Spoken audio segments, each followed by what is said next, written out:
আসসালামু আলাইকুম। আমি সাব্বির, সৌদি আরব থেকে। আজকে কথা বলবো যারা নতুন প্রবাসী আসবেন তাদের জন্য।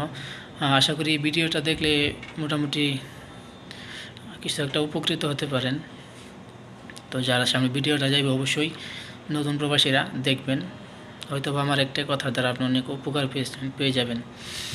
কথা হচ্ছে যারা সৌদি আরবে নতুন আসবেন তাদের জন্য বলতেছি, আসার পরে কিন্তু আপনারা পাসপোর্ট নাম্বার দিয়ে আপনি একটা সিম কিনবেন।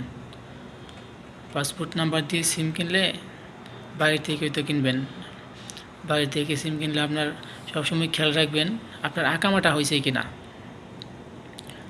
আকামাটা হইলে তারপরে এই সিমটা আপনি আপনার আকামার নাম্বারে ট্রান্সফার করে দেবেন, কারণ এই দেশে কিন্তু সিম বন্ধ করা যায় না, সিম ট্রান্সফার করতে হয় আকামা নাম্বার দিয়ে। তো যত তাড়াতাড়ি সম্ভব আপনি আকামার নাম্বারে সিমটা ট্রান্সফার করে রাখবেন। তা যদি না করেন তাহলে দেখা যাবে কি আপনার এই সিমটা তো বাইরে থেকে কিনছেন, আপনার ফিঙ্গারপ্রিন্ট দিয়ে আরও 2টা সিম বিক্রি করে দেবো অন্য জায়গায়। তো খারাপ মানুষের কাছেও বিক্রি করতে পারে, ভালো মানুষের কাছে বিক্রি করতে পারে। তো আপনি যত তাড়াতাড়ি সম্ভব আকামা হইলে একামার নাম্বারে ট্রান্সফার করে দেবেন, নাহলে এই সিমটা দিয়ে অনেক বড় বড় ক্রাইম হয়। যখন ফিঙ্গারপ্রিন্ট দিতে গেবে এটা আপনার পাসপোর্ট নাম্বার দিয়ে করা, তখন আপনার কাছে পুলিশ চলে আসবে, আপনাকে ধরে নিয়ে বাংলাদেশে পাঠিয়ে দিবে, হয়তো বা 3-4 বছর বা 5 বছর জেল দিবে। শুধু শুধু হেনাস্তার শিকার হবেন আপনি। তো সেম এরকমই যদি আকামা দিয়ে ধরেন আপনি সিম পাসপোর্ট দিয়ে কিনেন নাই, আকামা হয়েছে, আপনার আকামা দিয়ে কিনবেন।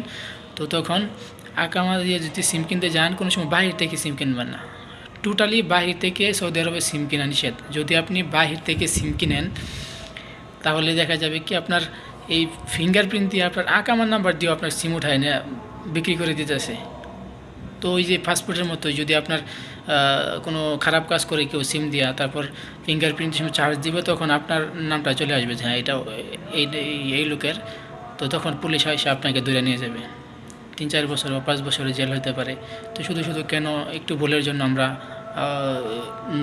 জেলে যাব? 5 বছর জেল খাটার পরে কেন বাংলাদেশে যাব? আমাদের এসবের দরকার নেই। আমরা যারা নতুন আসবো সবসময় চেক রাখবো যে আমার আকামাটা আমি একটা তুলছি, তারপরেও কি কোনো আকামা দিয়ে কোনো সিম কার্ড উঠানো হয়েছে কিনা। সবসময় সতর্কতা অবলম্বন করবেন, সতর্কতার কোনো মায়ের নাই, সবসময় সতর্কতা অবলম্বনে চলবেন। তো যারা নতুন আসেন ভিডিওটা দেখলে হয়তো বা উপকৃত হতে পারেন। এই বলে ভিডিও শেষ করছি। আসসালামু আলাইকুম।